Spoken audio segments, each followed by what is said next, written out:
हिरवा कांदा आणि चीज. Let's make sandwich. बघा, लागणारे इन्ग्रेडियंट्स तर तुमच्या समोरच दिसत आहे. मी मस्तपैकी कढईमध्ये तेल, जिरा, मिरची, कढीपत्ता टाकून छानपैकी जो कांदा होता, हिरवा कांदा, तो परतून घेतलेला आहे. बाजूला मी चटणीसुद्धा बनवलेली होती सँडविचची.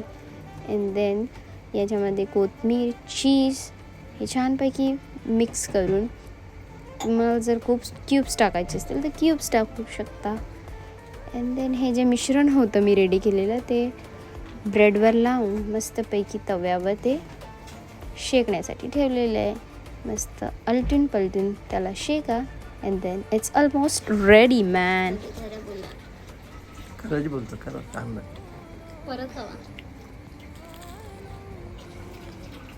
बट देन मला हे सगळं साफ करायचं आहे.